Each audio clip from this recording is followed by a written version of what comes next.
اعوذ باللہ من الشیطان الرجیم بسم اللہ الرحمن الرحیم وَلَقَدْ آتَيْنَا إِبْرَاهِيمَ رُشْدَهُ مِن قَبْلُ وَكُنَّا بِهِ عَالِمِينَ۔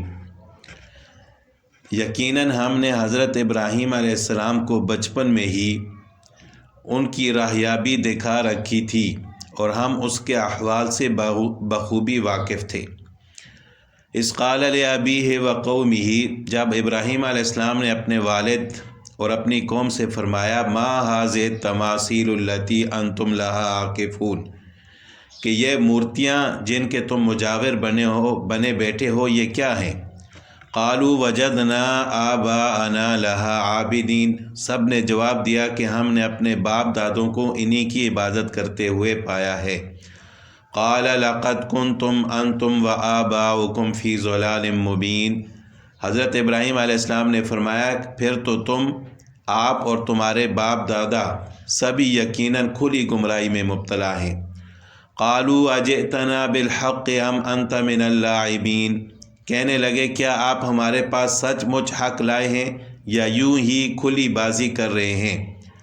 من اللاعبین، یا آپ ویسے ہی ہمارے ساتھ استہزاء کرنے والے ہیں۔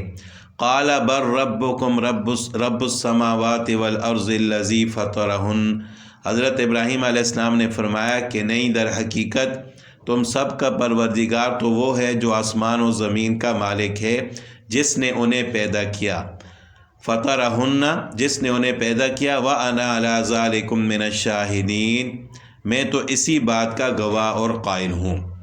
تو حضرت ابراہیم علیہ السلام کو اللہ تعالیٰ نے بچپن میں ہی ایسی سمجھ بوجھ عطا فرمائی تھی جو عام بچوں کو عطا نہیں ہوتی۔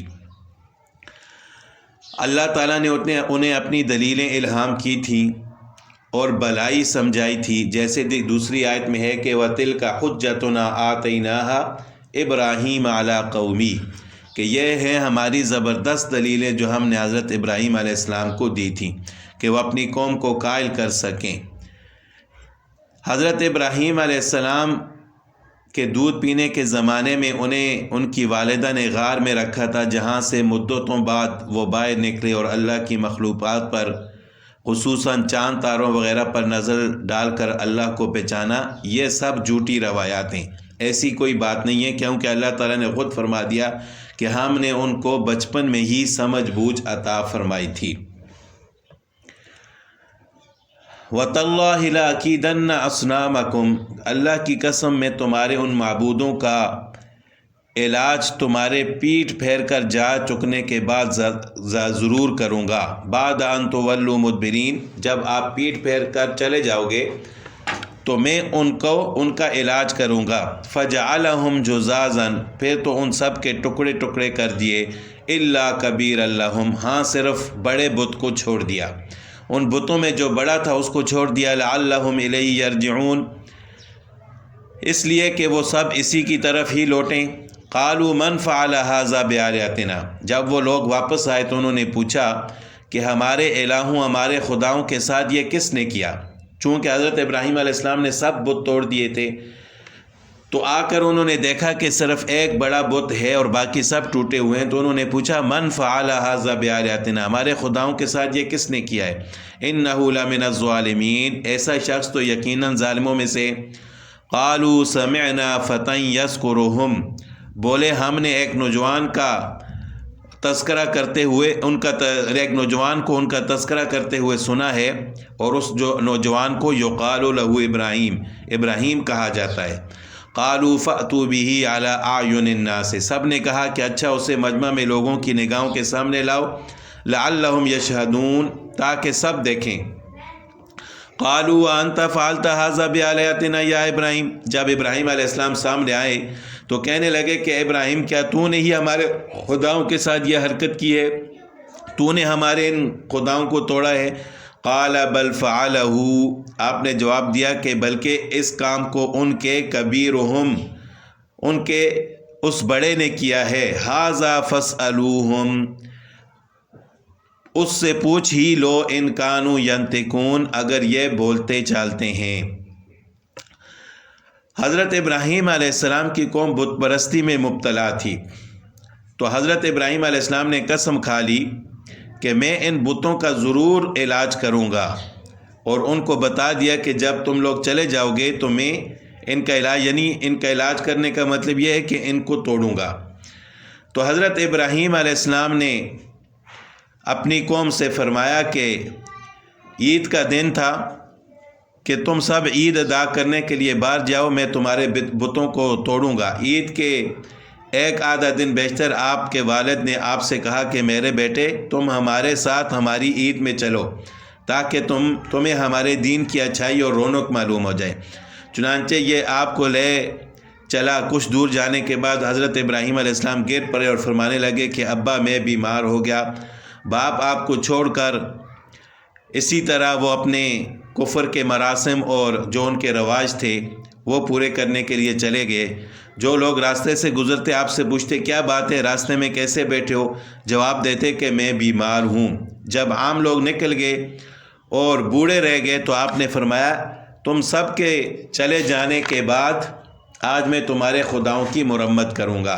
اور یہ جو حضرت ابراہیم علیہ السلام کا اپنے آپ کو بیمار کہنا تھا، ابراہیم علیہ السلام کا مطلب تو یہ تھا کہ یعنی میں تمہارے ساتھ شرک نہیں کر سکتا، بیماری کا یہ مطلب ہے۔ تو ان لوگوں نے سمجھا کہ شاید ان کو کوئی جسمانی بیماری ہے، تو یہ جھوٹ نہیں ہے۔ حضرت ابراہیم علیہ السلام کا مطلب کچھ اور تھا اور وہ لوگ کچھ اور سمجھے۔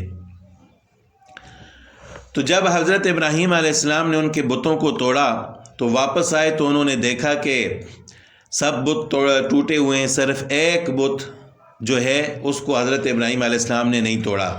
اور روایت میں آتا ہے کہ جو کلہاڑا تھا جس نے حضرت ابراہیم علیہ السلام نے جس کلہاڑے سے بتوں کو توڑا تھا وہ اسی بڑے بت کے کندھے پر رکھ دیا۔ تو جب لوگوں نے پوچھا کہ یہ کس نے توڑے تو حضرت ابراہیم علیہ السلام نے فرمایا کہ یہ ان کا جو سب سے بڑا تھا اس نے توڑے، یعنی وہ دیکھو کلہاڑا بھی اس کے گردن پر ہے، اور اگر یہ بولتا ہے تو اس سے پوچھ لو۔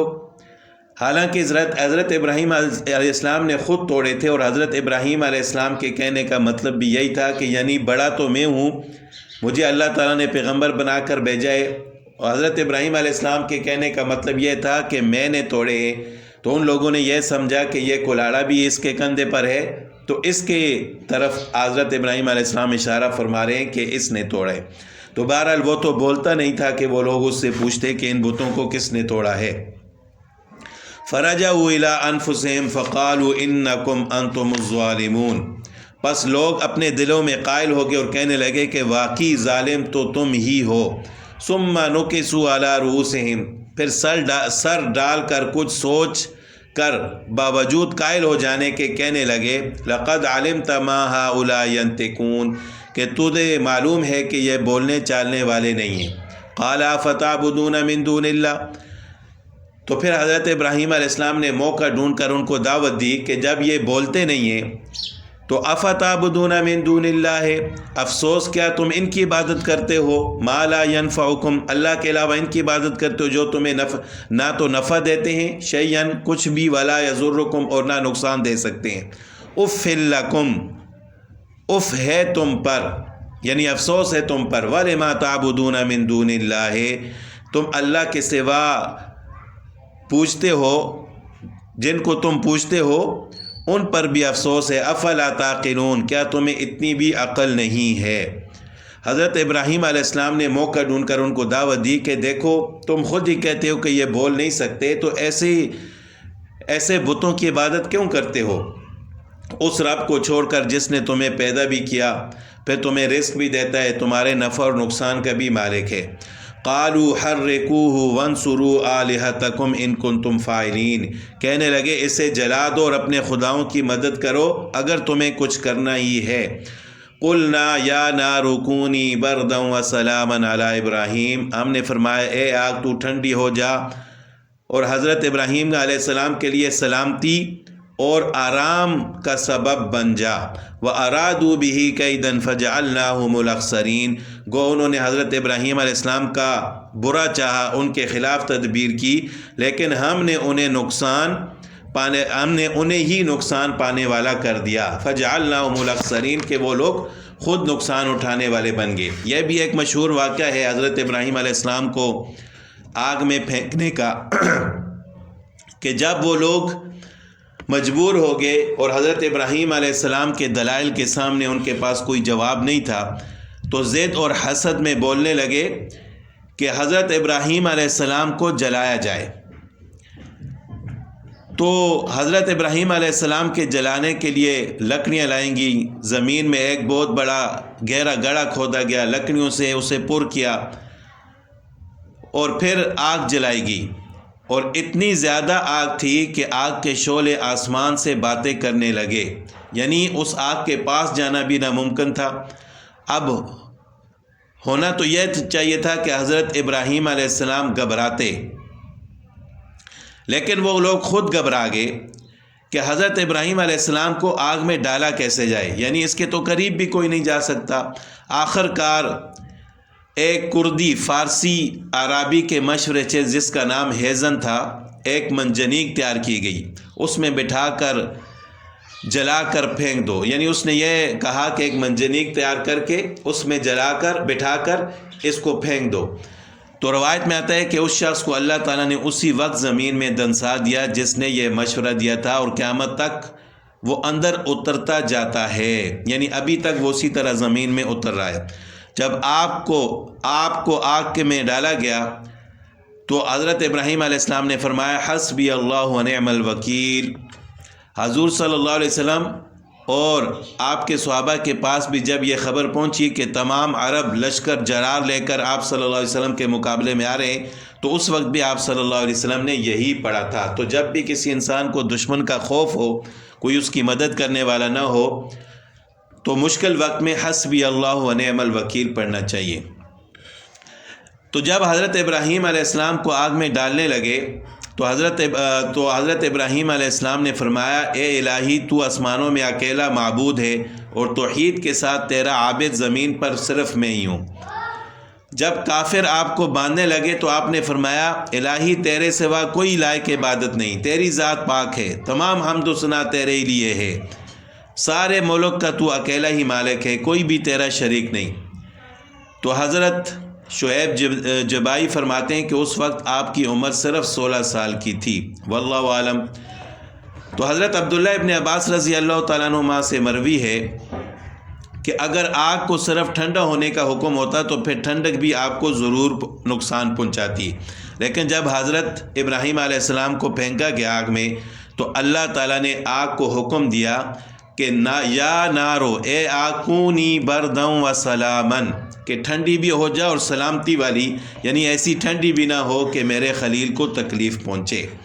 اور ایک روایت میں یہ آتا ہے، عبداللہ بن عباس رضی اللہ تعالیٰ عنہ سے روایت ہے کہ بارش کا دروغہ فرشتہ کان لگائے ہوئے تیار تھا کہ کب اللہ کا حکم ہو اور میں اس آگ پر بارش برسا کر اسے ٹھنڈا کر دوں، لیکن اللہ تعالیٰ نے اس فرشتے کو حکم نہیں دیا، براہ راست آگ کو حکم دیا کہ میرے خلیل پر تو سلامتی اور ٹھنڈک والی بن جا۔ فرماتے ہیں کہ اس حکم کے ساتھ ہی روئی زمین کی آگ ٹھنڈی ہو گئی۔ حضرت کعب احبار رضی اللہ تعالیٰ فرماتے ہیں کہ اس دن دنیا بھر میں آگ سے کوئی فائدہ نہ اٹھا سکا، یعنی جہاں بھی دنیا میں کہیں آگ جل رہی تھی وہ سب کی سب ٹھنڈی ہو گئی۔ وَنَجَّيْنَاهُ وَلُوطًا إِلَى الْأَرْضِ الَّتِي، ہم ابراہیم اور لوط کو بچا کر اس زمین کی طرف لے چلے۔ چونکہ لوط علیہ السلام حضرت ابراہیم علیہ السلام کے بھتیجے تھے، تو اللہ تعالیٰ نے فرمایا کہ ہم نے ابراہیم علیہ السلام کو اور لوط علیہ السلام کو بچا کر اس زمین کی طرف لے چلے، بارکنا فیہا، جس میں ہم نے برکت رکھی ہے، للعالمین، تمام جہاں والوں کے لیے۔ اور شام کا مقدس علاقہ تھا جہاں اللہ تعالیٰ حضرت ابراہیم علیہ السلام اور لوط علیہ السلام کو لے گئے۔ اور حضرت ابی ابن کعب رضی اللہ تعالیٰ عنہ فرماتے ہیں کہ تمام میٹھا پانی شام کے صحرا کے نیچے سے نکلتا ہے۔ قتادہ رضی اللہ تعالیٰ عنہ فرماتے ہیں کہ آپ کو عراق کی سرزمین سے اللہ تعالیٰ نے نجات دی اور شام کے ملک میں پہنچایا، شام ہی نبیوں کا ہجرت کا در رہا۔ تو بہرحال اللہ تعالیٰ نے حضرت ابراہیم علیہ السلام کو شام پہنچایا، وَوَهَبْنَا لَهُ إِسْحَاقَ، اور ہم نے انہیں اسحاق عطا فرمایا، وَيَعْقُوبَ نَافِلَةً، اور یعقوب اور زیادہ دیا، وَكُلًّا جَعَلْنَا صَالِحِينَ، اور ہر ایک کو ہم نے نیک کار کیا، یعنی ہم نے ان کو اسحاق علیہ السلام کی صورت میں بیٹا عطا فرمایا، پھر ان کے بیٹے حضرت یعقوب علیہ السلام تھے۔ وَجَعَلْنَاهُمْ أَئِمَّةً يَهْدُونَ بِأَمْرِنَا، اور ہم نے انہیں پیشوا بنا دیا کہ ہمارے حکم سے لوگوں کی راہبری کریں۔ وَأَوْحَيْنَا إِلَيْهِمْ فِعْلَ الْخَيْرَاتِ، اور ہم نے ان کی طرف نیک کاموں کے کرنے، وَإِقَامَ الصَّلَاةِ، اور نماز کے قائم رکھنے، وَإِيتَاءَ الزَّكَاةِ، اور زکوٰۃ دینے کی وحی کی، وَكَانُوا لَنَا عَابِدِينَ، اور وہ سب کے سب ہمارے عبادت گزار بندے تھے۔ وَلُوطًا آتَيْنَاهُ حُكْمًا وَعِلْمًا، اور ہم نے لوط کو بھی حکمت و علم دیا۔ وَنَجَّيْنَاهُ مِنَ الْقَرْيَةِ الَّتِي كَانَتْ تَعْمَلُ الْخَبَائِثَ، اور اسے اس بستی سے نجات دی جہاں کے لوگ گندے کاموں میں مبتلا تھے، برائی میں مبتلا تھے، بدکاری میں۔ إِنَّهُمْ كَانُوا قَوْمَ سَوْءٍ فَاسِقِينَ، اور تھے بھی بدترین گناہ گار۔ وَأَدْخَلْنَاهُ فِي رَحْمَتِنَا، اور ہم نے لوط کو اپنی مہربانیوں میں داخل کر دیا۔ إِنَّهُ مِنَ الصَّالِحِينَ، بے شک وہ نیک کار لوگوں میں سے تھا۔ حضرت لوط علیہ السلام کا واقعہ پہلے بھی تفصیل سے گزر چکا ہے۔